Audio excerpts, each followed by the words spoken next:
My name is Dana Foster. I'm 41, and I run a small breakfast diner in Rockford, Michigan. Last month, my 17-year-old daughter spent 9 hours cooking a birthday dinner for 23 relatives for my mom's 70th. And at 4:15 in the afternoon, my mother sent one text that erased all of it. Change of plans. We're eating at a restaurant, adults only. I didn't argue with her. I didn't post a single word in the family chat. I made one quiet move instead. And by 8:40 the next morning, my mother was standing on my porch with a paper bag in her hand, ringing my doorbell like the house might not let her in. In 70 years, nobody had ever made her wait at a door. Here's what Mama Stories. This channel is where quiet women finally get loud. Stories about family, betrayal, and the exact moment enough becomes enough. Every story here is about someone who kept the peace until the peace stopped being worth keeping. If that sounds like your kind of story, drop a comment below, tell me where you're listening from, and be sure to subscribe. Now, let me take you back to the beginning. Run a diner for 6 years and you learn the difference between a customer and a critic. Customers eat, critics evaluate, critics don't tip. I bought the Blue Door Diner in 2019 from the man I'd waitressed for since I was 19, and I have flipped eggs at 4:30 in the morning every day since, which means I know something about feeding people who don't say thank you.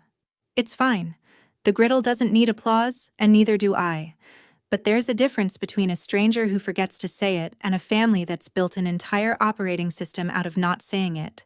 And I grew up inside that operating system. In my mother's world, every gathering had an org chart. There was a right table and a lesser table. There was a list of who hosted, who brought the good casserole, who was invited to the after party in the sunroom, and who found out about the sunroom from photos. My mother, Rose, ran all of it the way some women run garden clubs and some run governments, with a guest list. And me? For 25 years, I was the staff. I cooked the Easter ham. I hosted the showers. I did Thanksgiving the year her kitchen was being remodeled and the year it wasn't. Nobody ever asked me to. Asking would have meant noticing. My brother Paul showed up with wine and got a toast. I showed up with 3 days of cooking and got asked where the serving spoons were. I'm not telling you this so you'll feel sorry for me. I'm telling you because you need to understand the machine my daughter was born into. In my family, I wasn't the favorite. I wasn't the black sheep either. I was the caterer. And the worst part is, it took my own daughter's 17th year on this earth for me to see the apron I'd never taken off. Now let me tell you about Lily. My daughter is 17, a senior, and she is the kind of kid who shows love with her hands. She doesn't gush. She fixes your wobbly chair, charges your phone without being asked, and stands next to me on the diner's Saturday line like she was born holding tongs. She's worked weekends since she was 15, paid on the books, because I don't run my family the way my mother runs hers. When Grandma Rose's 70th came up on the calendar, Lily didn't buy a card. She planned a menu. She spent 2 weeks texting relatives, one by one, asking a single question. What's the one dish you remember from a family dinner that made you happy? She collected the answers like evidence. Aunt Janet said chicken and dumplings. My cousin's kids voted mac and cheese, the baked kind with the crust. And for my mother, Lily didn't have to ask, because Rose has spent 30 years telling anyone who'd listen about her own grandmother's peach cobbler, the one nobody had ever gotten quite right since. Lily found a version of that recipe online, then adjusted it through 4 test batches until my kitchen smelled like a county fair. She budgeted the whole dinner out of her own savings, $340 of tip money and babysitting cash. And when I tried to slip her my card at the grocery store, she pushed it back and said, "It's my gift, Mom. Gifts count more when they cost you something." 17 years old. She hand-lettered a place card for every single guest, all 23, in the calligraphy she taught herself off a video. The one that said Grandma Rose was the largest, with a gold border she did twice to get straight. I watched her tape the menu to the fridge and I thought, this is the good part of us, distilled. I had no idea I was watching a test my mother was about to fail. I want to be clear about something, because I've replayed this part 100 times. I did not walk my daughter into an ambush blind. I know my mother. So 3 weeks out, I pinned it down in writing. I texted Rose. Birthday dinner at our house, Saturday the 14th, 6 p.m. Lily's cooking the whole thing for you. Yes? And my mother texted back one word. Fine. Not lovely, not thank you. Fine. I have hosted enough of her events to know that fine is a yellow light. So a week before, at Sunday lunch, I asked again, out loud in front of witnesses. Mom, Saturday, our house, Lily's dinner. You're sure? She waved her hand like she was shooing the question off a tablecloth and said yes. Of course. Your house. And then, to Sandra, her friend from the club who had stopped by to drop off bridge cards, she added the sentence I should have taken more seriously. Dana's place is cozy. Homey, you know. Simple. Sandra smiled the way those women smile, with the bottom half of the face only. In my mother's dictionary, I knew, cozy is not a compliment. Cozy is a floor she thinks she's above. I heard it, I logged it, and I did what I had always done with my mother's little knives. I translated it into something a daughter could live with. She's just old-fashioned. She'll melt when she tastes the cobbler. I had spent 25 years being fluent in her. And fluency, it turns out, is its own kind of blindness. Because what I heard as a snobby aside was actually a door quietly opening. And through it, 3 weeks later, at 4:15 on a Saturday afternoon, walked Sandra's little gift. The day of the party, Lily was up before I was, and I get up at 4:30 for a living. By 7 she had the kitchen organized like a line cook, stations labeled in painter's tape, borrowed sheet pans from the diner stacked by size, a handwritten timeline taped to the cabinet with every dish scheduled backward from 6 o'clock. Chicken and dumplings for Aunt Janet. The baked mac and cheese with the crust. Doubled. Because the little cousins were coming. Green beans the way my late father liked them, because Lily wanted him at the table somehow. A roast. Rolls from scratch, which I'd told her was madness, and which she did anyway. And the cobbler, the famous cobbler, timed to come out warm at 6:15 so the whole house would smell like Rose's childhood when the candles went in. My husband Mark ran errands like a man possessed. Ice, folding chairs, more butter, different butter. I mostly stayed out of the way, which for a diner cook watching someone else run her kitchen is a form of love I hope my daughter someday understands. Around 3, Lily washed her hands, untied her apron, and sat at the dining table to finish the place cards. 23 of them fanned out in rows, her calligraphy getting more confident with each one. She set Grandma Rose at the head of the table, gold border, straightened it twice. At 4 o'clock she stood in the doorway surveying 9 hours of work. 6 dishes, a set table, a house that smelled like 3 generations, and she allowed herself one small smile. At 4:15, my phone lit up on the counter. I remember the exact time because the oven timer read 1:45 on the cobbler, and I remember thinking, before I even picked it up, it's her birthday. Surely not even my mother. The text was to the whole family group chat, all 23 guests, sent 45 seconds before the one she sent to me privately. I checked the timestamps later, and that detail still tells me everything about the order of operations in my mother's heart. The group message read, "Change of plans, everyone. Sandra has booked the private room at Antonelli's as my birthday gift. We're eating at a restaurant tonight. 7 p.m. Adults only, please. It's a lovely room. See you there." And then, to me, separately, "You can bring the cobbler if you want. Adults only." I stood in my kitchen and read it 3 times, the way you reread a lab result that can't be right. Antonelli's. 7 o'clock. Adults only. With an exclamation point of lipstick on it. It's a lovely room. My daughter was upstairs changing into the dress she'd bought for tonight. On my stove sat 6 finished dishes for 23 people, and in my dining room sat 23 hand-lettered place cards, and the one at the head of the table had a gold border done twice. I called my mother. It rang 4 times and went to voicemail. She was at the salon. I knew because she'd posted a photo from the chair, fresh silver curls, captioned 70 and fabulous.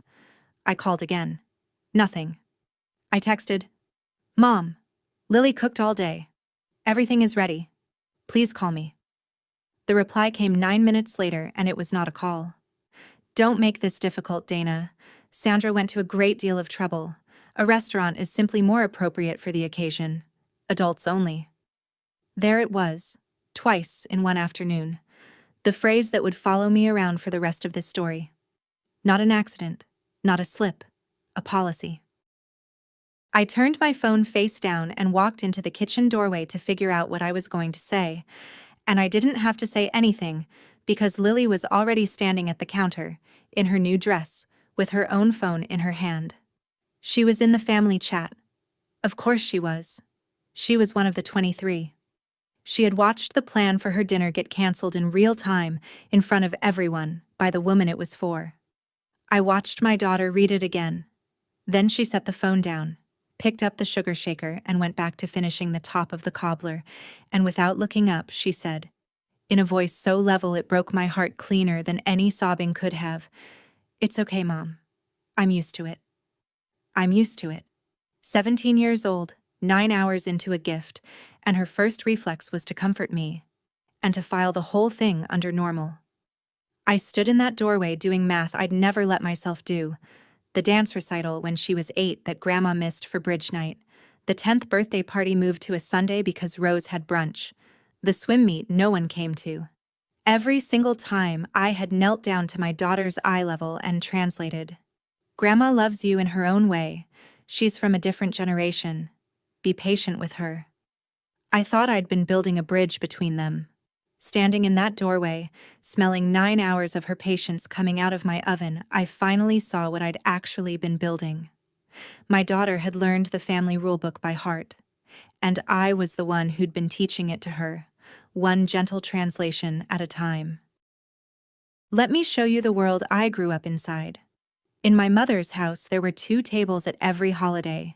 The dining room table, mahogany, candles, cloth napkins, and the card table in the den, vinyl top, folding legs, one short. I ate at the card table until I was 23 years old. 23.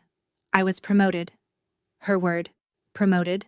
The year I got engaged to Mark, because a fiancé made me, and I quote, a full household. My cousin Rachel never got promoted at all. She stopped coming instead. Invitations in my mother's world were report cards. Who hosted Easter was a standings table. When my father was alive, he'd wink at me across the 2 tables and sneak me the good rolls. And after he died 6 years ago, the winking stopped, and the org chart tightened because grief, for my mother, is best managed through seating. Here's the thing I want to be fair about. She is not a cartoon. She remembers every grandchild's shoe size. She shows up to hospitals. When my diner flooded in 2022, she was there at 6 the next morning with rubber boots and a wet vac, and she worked the shop line beside me for 2 days and never once mentioned it afterward. My mother knows how to love with her hands. She just cannot let love outrank protocol. I'd spent my whole life translating her, softening her rules into quirks, her cruelty into generation. But standing in my kitchen that afternoon, with her policy glowing on my phone, a new question walked in and sat down. One I had never once thought to ask in 41 years. I knew every rule in my mother's dictionary. But who wrote it? Meanwhile, the family chat did what my family always does when Rose issues a decree. It went diplomatically, cowardly, quiet. 2 thumbs-up emojis. 1 sounds fancy, from a cousin's husband who has never once had an opinion. And then, in the private channels, the real conversation started. Because adults only had math in it. My cousin Beth has 3 kids under 10. My cousin Tyler has a 6-year-old, plus a baby. Between the 2 of them, adults only had just uninvited 9 people from a 23-person party, on 4 hours' notice, on a Saturday, in a town where you cannot conjure a sitter by 6 o'clock any more than you can conjure snow in July. Beth texted me directly. So what are we supposed to do? Leave them in the car? Tyler's wife sent me a voice memo that started calm and ended with the phrase, "Her Royal Highness." I won't repeat the middle. And I realized, reading those messages at my kitchen counter, that my mother's new plan hadn't just erased Lily's dinner. It had quietly sorted the entire family into who mattered tonight and who didn't, the club-worthy and the car-seat crowd. The way she had been sorting us my whole life, at every mahogany table with a card table annex in the den. The only difference was that this time she'd done it in writing, with a timestamp, to all 23 of us at once. My phone sat on the counter filling up with other people's hurt.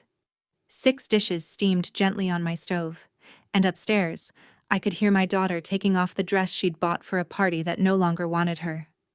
Something in me, something that had been on its knees being reasonable for 25 years, very quietly stood up. Before I tell you about the phone call with my brother, let me stop for 1 second. If you've ever watched your child's effort get erased by one sentence from an adult who should have known better, a canceled visit, a forgotten recital, a "we'll see," that meant no, tell me in the comments what that sentence was. I read every single one, and I promise you, it matters more than the people who said it ever knew. Okay, my brother Paul. I called him because some ancient reflex in me still believed that if the two of us ever pushed on the same wall at the same time, it might move. Paul is 45, sells commercial insurance, and has survived our mother the way smart men survive weather. By carrying an umbrella and never, ever commenting on the storm. He picked up on the second ring, and before I could finish laying it out, he sighed the family sigh. "Dana, it's her birthday, her 70th. Whatever this is about the venue, don't make it a thing." I told him it was already a thing. His niece had made 23 place cards for a thing. "Kids don't care about that stuff as much as you think," he said, and I heard, faintly, a golf broadcast in the background. "Look, it's adults only, it's one dinner. Lily's a big girl. Come, don't come, but if this blows up, it's not going to be Mom who blew it up. You know how this works." I did know how it works. That was the whole problem. I was a certified expert in how it works. I thanked my brother, wished him a good back nine, and hung up, and I crossed the second-to-last name off the list of people I'd been hoping might stand next to me. The last name on that list was my husband. Mark is a good man, and good men in families like mine come pre-installed with the peacekeeping software. He came home from the ice run to a war zone that smelled like cobbler, listened to the whole thing with his jaw working, and then said the reasonable words I knew he'd say, because I'd said them myself for 25 years. "One dinner, Dana. We grit our teeth. We go. We come home. It's her 70th. You want to be the story at her 70th? He wasn't wrong by the old rules. He was quoting them accurately. I didn't argue, because there was nothing to argue. The old rules are internally consistent. That's what makes them a prison. And then my husband walked through the kitchen to get a glass of water, and he stopped. Lily was at the counter in her sweatpants, dress upstairs on the bed, and she wasn't crying, which would have been easier. She was wrapping. Methodically, neatly, with the diner's technique I'd taught her. 6 dishes, one by one, into containers, labeled with painter's tape and a Sharpie in her careful hand. Chicken and dumplings, Aunt Janet. Mac and cheese, freeze half. 9 hours of a gift being folded up and put away like out-of-season clothes. Mark stood there with his water and watched his daughter quietly file her own party into the refrigerator, and I watched 15 years of keep the peace drain out of my husband through the floor. He set the glass down. He looked at me. Not at his phone, not at the door, at me. And he asked, very quietly, the only question left in the house. "What are you going to do?" And the honest answer, at 4:30 that afternoon, was that I didn't fully know yet. What I knew was that my mother had one phone call coming, one last exit, offered in good faith. She was about to spend it. She answered on the first ring this time, hair done, timeline clear, victory in hand. "Dana, please tell me you're not calling to be dramatic."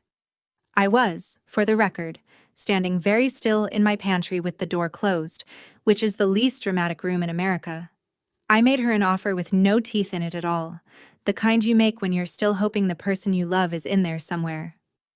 Mom, Lily cooked your favorites, 6 dishes, from scratch, with her own money. Here's what I'm asking.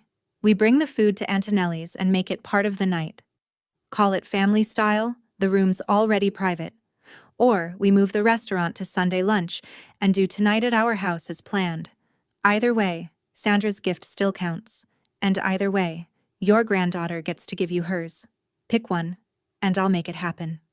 Silence, the expensive kind. And then my mother's voice, cool as the good china. Antonelli's is not a potluck, Dana. I am not turning a private room into a church basement, and I'm certainly not rearranging my birthday around a teenager's project. A project. 9 hours, $340, 4 test batches of her own grandmother's cobbler. A project. She can cook for the family some other time, my mother went on, gathering warmth the way frost does. Honestly, this is what I mean about you. Everything becomes a negotiation.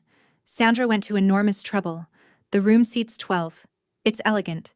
It's adults only. And it starts at 7. Wear the blue dress. It's slimming. And she hung up. I stood in my pantry among the canned tomatoes and the backup napkins, phone warm against my ear, and I noted, with a strange professional calm, the exact shape of the door that had just closed. The room seats 12. 23 people were invited. She had already decided which 11 of us were furniture. I came out of the pantry and stood at my dining room table, and that's where this story turns. So let me put you exactly where I was standing. The table was already set. We'd done it at noon, Lily and I. Leaves added, cloths pressed, borrowed chairs squared up like a wedding. And marching down the middle of it, in 2 neat rows, sat 23 hand-lettered place cards. Aunt Janet, Uncle Gene, Beth, Tyler, each of the kids. The little ones' cards had doodles on them. A soccer ball for Beth's oldest. A dinosaur for the baby because Lily said babies deserve dinosaurs. Place cards for a family, not a court. No head table calligraphy for the important people, and ballpoint for the rest. All the same ink, all the same care, every seat worth the same trouble. Except one card was bigger, and it sat at the head of the table. Grandma Rose, gold border, hand-ruled, done twice. I'd watched her measure it against a credit card to get the lines straight. I picked it up. I don't know what I was looking for. Weight, maybe. And when I turned it over, there was pencil on the back. Faint, in my daughter's real handwriting. The fast one. Not the calligraphy. Happy 70th. From your sous chef. Her sous chef. That's what Lily called herself the summer she was 12, elbow deep in diner prep, when she announced that one day she'd cook a whole dinner for the family and Grandma would sit right there. 5 years she'd been carrying that little plan. I stood at my perfectly set table, holding a gold-bordered card addressed to a woman who had just called it a project, and I stopped being a translator. I put the card back in its place at the head of the table, and I left the whole table exactly as it was. 23 cards, 23 chairs. Because some part of me had already decided something the rest of me was still catching up to. At 4:40, my phone buzzed again. My mother, having sensed, the way she always senses, that her middle child had not yet fallen in line, had escalated from policy to terms. Since you haven't confirmed, I expect you and Mark at Antonelli's at 7. Alone. This is not a debate. If you choose to sulk at home instead, don't bother with Thanksgiving, and don't expect me to explain to the family why my own daughter boycotted my 70th. They'll draw their own conclusions. I read it twice. There is a special genre of message that only controlling people can write, the kind where every sentence is a hostage. Come alone. Your daughter is the ransom. Don't bother with Thanksgiving. The holidays are the ransom. They'll draw their own conclusions. Your reputation is the ransom. For 25 years I had paid every single one of these, promptly, in full, and called it being the bigger person. I want to be honest with you about what I felt standing there, because it wasn't rage, not yet. It was inventory. I looked at the stove, 6 dishes. I looked at the table, 23 cards. I looked at the clock.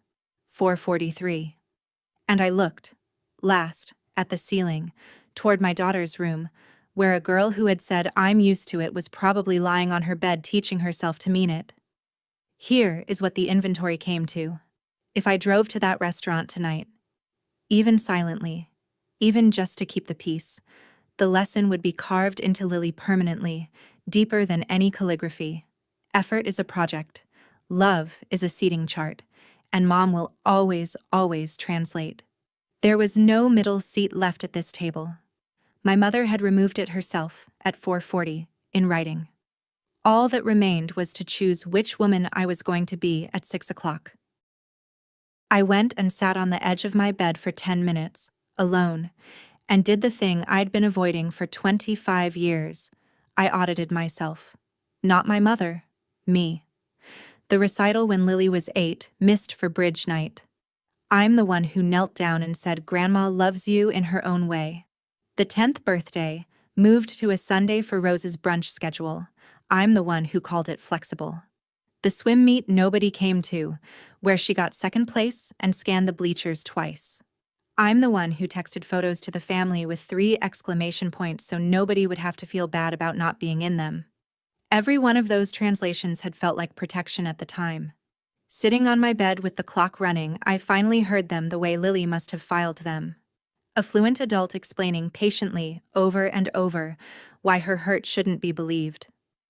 My mother built the ranking system. Fine. But I was the one who taught my daughter to accept her rank politely. Every translation was a small tuition payment to a school I should have pulled us both out of years ago. That's the sentence that finally stood me up off that bed. Because here's what I suddenly understood, with the kind of clarity that feels less like a light bulb and more like a fever breaking. I could not get Lily a better seat at my mother's table. Nobody could. That table was built, plank by plank, specifically so that someone would always be below the salt. It needed a card table in the den, the way an engine needs exhaust. The only move that had ever existed, the one hiding in plain sight behind 25 years of my diplomacy, wasn't to argue for a chair. It was to set a different table entirely. I walked downstairs. I picked up my phone. And first, before anything else, I went to find my daughter. Lily was on her bed, still in sweatpants, watching a cooking video with the sound off, which is what she does instead of crying. I sat down next to her and I didn't soften anything because I was done softening things. Here's what I'm thinking, I said.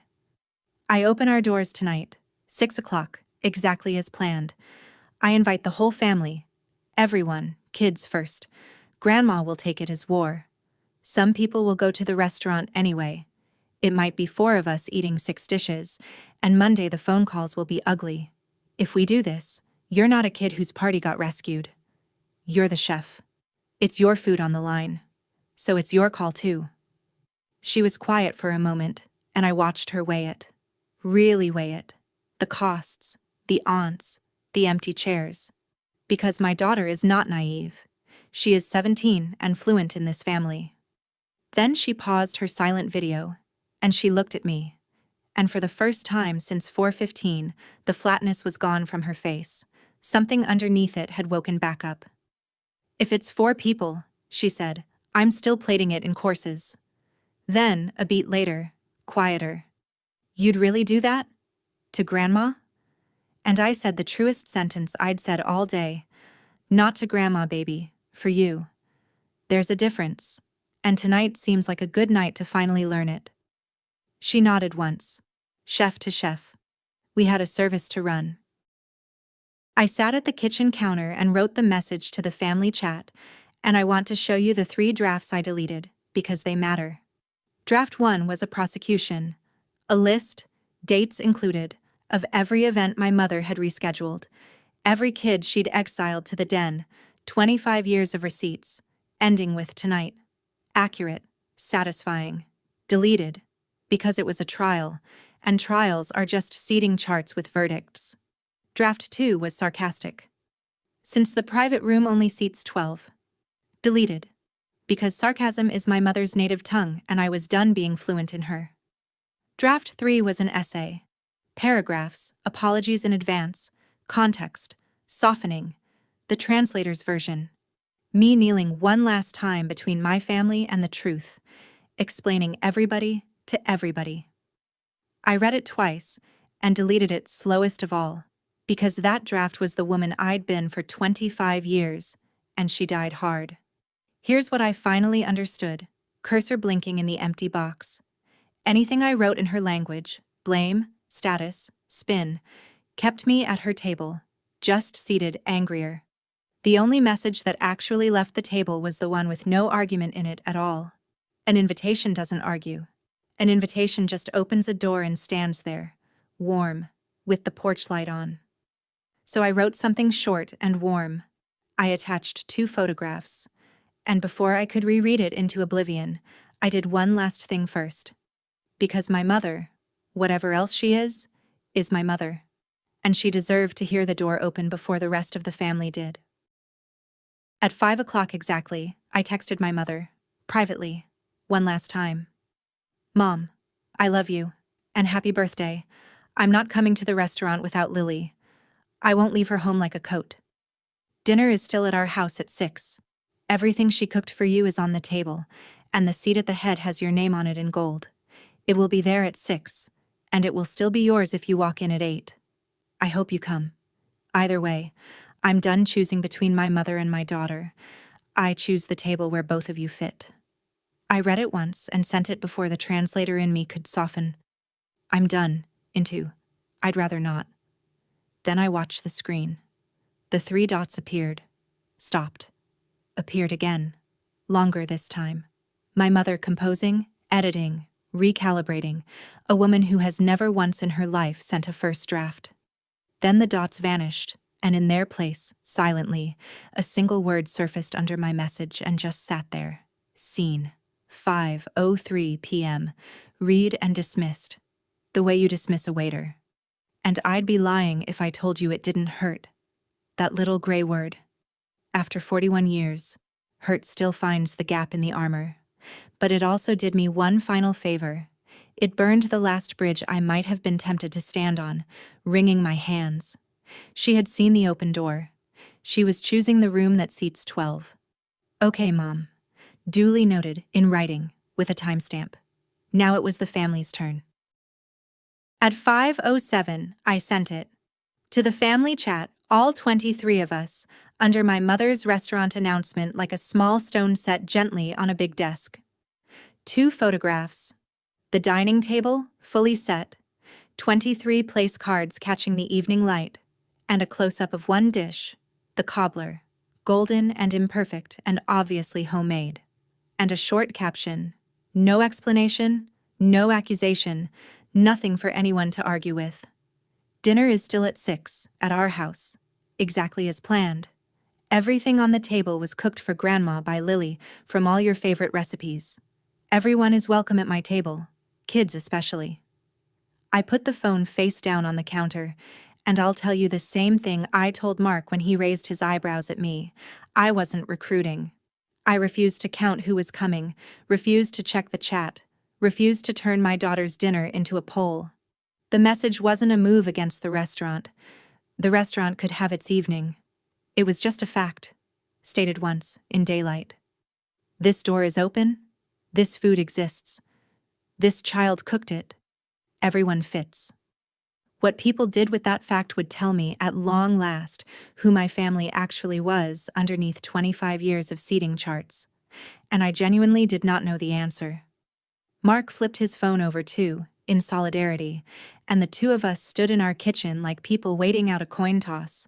At 5:58, the doorbell rang. It was Beth. Beth, her husband, and all 3 kids, the youngest already reaching for me from her hip. And behind them on the walk, like a second wave, Tyler's crew, his 6-year-old running ahead, his wife carrying the baby carrier like a lantern. We were always coming here, Beth said, handing me a bag of dinner rolls nobody needed. The other invitation didn't include my children, so as far as I'm concerned, it didn't include me. Aunt Janet arrived at 6 sharp with her coat already off. Somehow, a woman perpetually ready to do dishes. Then Mrs. Henderson from my dad's side, with a bottle of sparkling cider for the chef. 14 people, counting us. I did not count the 9 who weren't there. I'll be honest. I noticed. You always notice? The gold-bordered card at the head of the table sat in front of an empty chair all night, and I never once moved it. But 14 people filled my house to the walls anyway, because children count double when a house is being measured for warmth. And my daughter? My daughter tied her apron back on, stood at the pass between my kitchen and my dining room, and ran her first service. Courses, announced. Chicken and dumplings set down in front of Aunt Janet, who looked at it and had to fan her own face with her hand. The mac and cheese with the crust, mobbed by cousins. My father's green beans, and Janet quietly saying, "Oh, Frank, nobody at that table was furniture." I'll tell you about the other party the way I learned it. Secondhand, from Janet, who heard it from her friend Dolores, who was at Antonelli's that night for an anniversary and had a clear view of the private room, because in a town like ours there is always a Dolores. 9 people in a room set for 12. My mother at the head in her salon curls. Sandra to her right, presiding over her gift. Paul and his wife, 3 club couples worth of my mother's social circle minus a husband with a cold. And that was the party. 9 adults, no one under 50, in a lovely room with a long wine list and, per Dolores, the acoustic quality of a bank. The food was reportedly excellent. The toasts were reportedly brief. My mother reportedly checked her phone twice during the entree, which for a woman with her posture regarding phones at tables is practically a flare fired over the bow. And at 8:53, I know because I was there for this part. The family chat, silent since my 5:07 message, quietly came back to life. Beth posted a photo of the cobbler, half demolished. Then one of the kids' table. The real kids' table. The joyful kind. Juice boxes raised mid-toast. Then Janet. The place cards. No captions, no commentary, not one word aimed at anyone. Just a door standing open, in photographs, where 23 people could see it. The chat's reply from the restaurant contingent was silence of a very different texture than before. The last guests left at 10. Lily fell asleep upright on the couch at 10:40, apron still half-tied, and Mark carried her up the stairs the way he used to when she was 7, her feet hanging comically far past his elbow now. And I stood alone in my kitchen washing the last sheet pan, and that's when it finally hit me. Not triumph, nothing so shiny. What hit me, elbow deep in dishwater at 11 at night, was her voice at 4:15. "It's okay, Mom. I'm used to it." I cried then, quietly, into the steam, for a girl who had taught herself to expect the card table, and for the 25 years of me who had handed her the flashcards. Because I want to be honest with you about what this night actually cost, underneath the cobbler and the juice box toasts. My mother had not called. Not during dinner, not after the photos. Somewhere across town she was taking off her earrings in a quiet house, turning 70, furious at me, and some 7-year-old part of me still wanted to drive over and fix it, translate it, cater it back together. That part of me doesn't die in one night. I don't think it dies at all. But standing at that sink, I finally knew the difference between fear and grief. I could survive my mother's anger. What I could not survive was my daughter, at 40, saying I'm used to it to a child of her own. Aunt Janet had stayed to help dry, because Janet always stays, and while I was still at the sink, she picked up a towel and, without preamble, gave me the missing chapter of my own mother. "You know she wasn't born like this," Janet said. 1980. Rose was 24, first Thanksgiving as a Whitfield bride. Her mother-in-law sat her in the kitchen. Not near the kitchen, honey, in it. Told her the dining table was for family, and she wasn't family yet. She was married to family. Your mother ate her Thanksgiving standing up at the counter, alone, listening to them laugh through the wall. And it wasn't one holiday either. She ate in that kitchen every holiday until Paul was born. She used to say Paul earned her a seat, a baby, earning his mother a chair. Janet folded the towel into a neat, furious square. The Whitfields ranked her. So the day she got a table of her own, she started ranking. Your mother didn't invent that rule book, Dana. She inherited it. Doesn't excuse it. But that's where the ink came from. I stood with my hands in the cooling water and let that land. My mother, 24, eating alone at a counter, learning the exact lesson she'd spent 50 years administering. It explained everything. It changed nothing. Or as I finally said to Janet, drying my hands, understanding the ink doesn't unwrite the sentence. It just tells me how far back the sentence goes. Before the doorbell rings, and it's going to ring, at 8:40 on a Sunday morning, and you already know who's standing on the other side of that door, I want to ask you something, honestly. If it were your mother on that porch, after the night I just described, would you open the door? And if you would, on whose terms? Yours or hers? Be honest with me in the comments. I wasn't sure of my own answer until my hand was on the knob. Sunday morning, 8:40. Mark had taken Lily to the diner to return the sheet pans. I was alone with my coffee and the wreckage of a good party when the doorbell rang. Through the frosted glass of my front door, I saw the shape I'd know anywhere. The posture first, because my mother's spine arrives everywhere 10 seconds before she does. But something about the outline was wrong, and it took me a moment to name it. Stillness. My mother does not stand at doors. My mother sweeps through them mid-sentence because every door in this family had always been functionally hers. This shape just stood there, rang once, waited. In her hand, a brown paper bag held with both hands, the way you hold something in a waiting room. I set my coffee down and did not hurry. Not out of cruelty.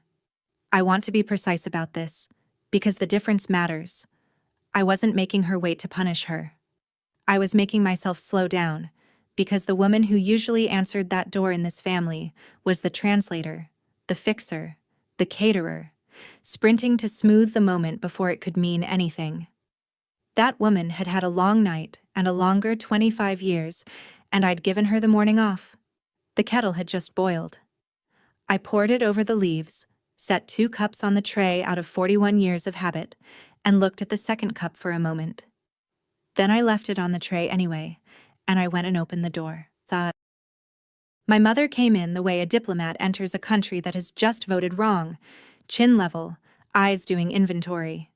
She clocked the dining room immediately, table still extended, cloths still on, and down the center, because I hadn't had the heart to clear them, 23 place cards. Her card, the gold-bordered one, still at the head, in front of the chair nobody had sat in. I watched her see it. Something crossed her face and was gone, like a fish under ice. She sat at my kitchen table, accepted the tea, arranged the paper bag by her feet, and opened with the sentence she had clearly drafted in the car. The family is saying you split the family, Dana. Janet's photos made everything worse. Sandra's friends saw them. Everyone's talking. So here's what we'll do. You'll post something in the chat today. Light, gracious. You're good at that. Saying it was all a mix-up. 2 celebrations, 1 big happy weekend. And then, we will simply never speak of this again. I stirred my tea and let the sentence finish landing, and I marveled at it. Truly, the way you'd marvel at a cathedral. My mother had lost the actual night. The food, the family, the photographs. And had arrived at my door before 9 the next morning to negotiate for the only territory she'd ever really governed, which was the story. Not sorry. Not what I missed. Spin. Mom, I said, and I kept my voice in the register I use for burnt orders at the diner, calm and unbudging. I'm not posting anything. I didn't split the family. I set a table. Everyone was invited to it. You most of all. Your name's still on it in gold. You can go look. People sat where they wanted to sit. That's not a mix-up. That's just what happened, and everyone who was in that chat watched it happen. My mother set down her cup with the tiny click that has ended arguments in our family for 50 years. The click, for the first time in my life, didn't work. What followed was my mother running through her entire arsenal in order, and me discovering cup by cup of cooling tea that none of it worked on a woman who no longer needed a seat. First came the birthday. It was my 70th, Dana. You had one job: to be there. I agreed the number was important, and observed that Lily had thought so too. 9 hours worth. Then came the bargain, offered like a kindness. Fine. At Christmas, Lily can sit at the main table. There. Is that what this was about? Are we finished? And I want you to notice what that offer actually was. My mother, even now, could only imagine the problem as a seating error, solvable by promotion. One chair, granted from the throne for services rendered. 10 years ago, I would have taken that deal and called it a breakthrough. I would have driven home glowing, another successful translation. I said no, not angrily. I just declined it. The way you decline a coupon for a store you've stopped shopping at. And my mother stared at me across her tea like a chess player watching her opponent stand up mid-game and walk cheerfully out of the tournament. And that's when it finally cracked. Not the temper, the posture. Her shoulders came down half an inch. Her voice lost the salon finish. And my mother, 70 years and 1 day old, asked me the first genuine question she had asked me in 25 years. Then what do you want from me, Dana? What am I supposed to do? The kitchen went very quiet. I set down my cup, and I gave her the whole price, the entire toll, the one condition on which the rest of her years with this branch of her family now stood. Nothing with me, Mom. We're square. I got everything I needed at 6 o'clock last night. It's Lily you owe. She's in the backyard right now, reading on the steps. So you're going to walk out there, and you're going to tell your granddaughter, not me, her, what her cooking meant. You'll know it went well if she shows you the menu she made you. That's it. That's the whole price of this table. My mother looked at the back door the way soldiers look at open ground. Then she picked up her paper bag and stood. I stayed at the kitchen window because some conversations you're not supposed to hear, only guard. My mother crossed my back porch like it was a stage with no marks on it. A woman who has commanded every room of her life, visibly lost in a backyard. Lily looked up from her book. Didn't stand. Didn't rescue her either. My daughter is done rescuing adults, and I have never been prouder of a lesson I never meant to teach. And then my mother, in her pressed slacks and her day-old salon curls, lowered herself down onto the concrete step beside my daughter. Not the chair 2 feet away, the step. And opened the paper bag. And out of it came a container I recognized, because it had left my house the night before in Aunt Janet's tote. A single serving of peach cobbler, the lid fogged from the fridge. Janet, it turned out, had dropped it on Rose's porch on her way home that night with a note that said only, "You should at least taste it." The fork my mother pulled from that bag was from her own good silver. She had come armed for a ceremony. I watched through the glass as she said something, watched Lily answer, one syllable, watched my mother eat, cold, on a step, the dessert her granddaughter had rebuilt from 4 test batches of a dead woman's memory. She ate the whole thing, slowly, and whatever she said when she finished, I never asked, and Lily has never fully told me that conversation belongs to the 2 of them. I watched my daughter's shoulders come down from around her ears for the first time in 2 days. I watched her go inside and come back out with a piece of cardstock I knew. The menu, hand-lettered, Rose's 70th birthday dinner across the top. I watched my mother read every line of it with her finger, the way she reads hymnals. They sat on that step for 10 more minutes, an empress and a line cook, and nothing dramatic happened at all.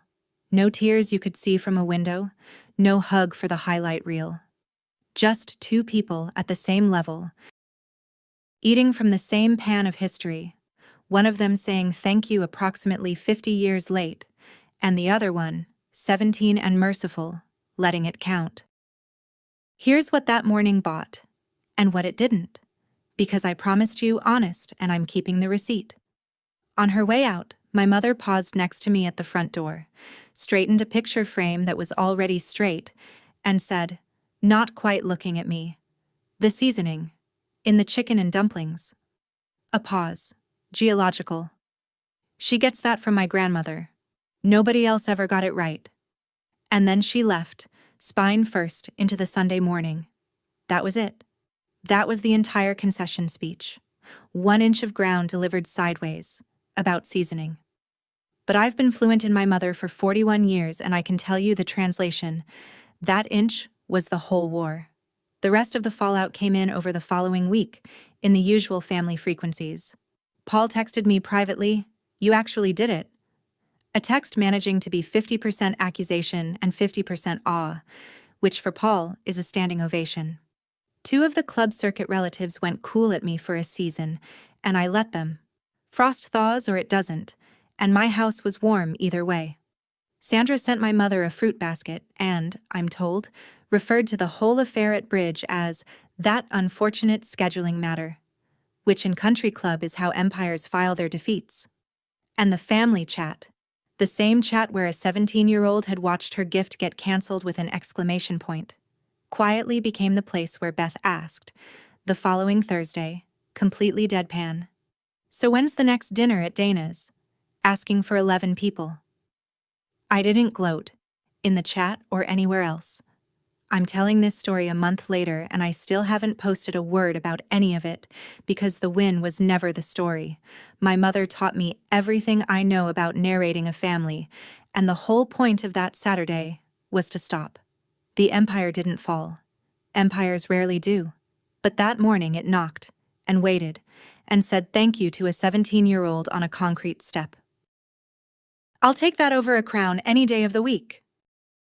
It's been 6 weeks, and I want to tell you what's become normal, because normal is where revolutions either take root or die. On the first Sunday of this month, my dining table was extended again, cloths on, and down the middle stood a new set of hand-lettered place cards, because Lily's table is a thing now. First Sunday, every month, our house. Lily plans the menu, the cousins' kids get cards with doodles, Aunt Janet arrives with her coat somehow already off, and there is no head of the table because Lily seats people wherever the conversation needs them, which is a philosophy of hospitality she invented herself, and which I intend to steal for the diner. Beth's crew has not missed one. Tyler's baby has eaten strained peaches off the good spoons. And my mother came to the first one.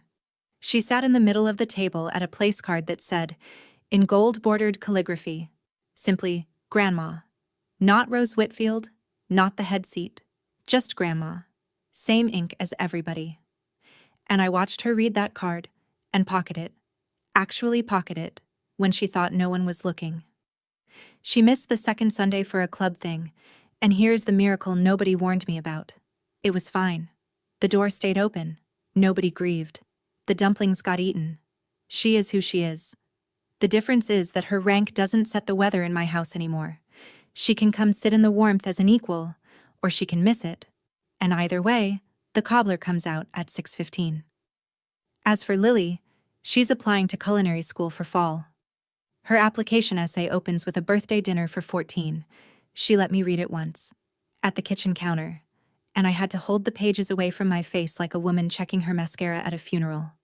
Midway through that first Lily's table, while the cousins were fighting over crust corners, my daughter leaned into my shoulder at the pass and said quietly, "I'm not used to this yet." I looked out at the loud, unranked, gravy-stained table she built, and I gave her the only inheritance I have left that's worth anything. "Good," I said.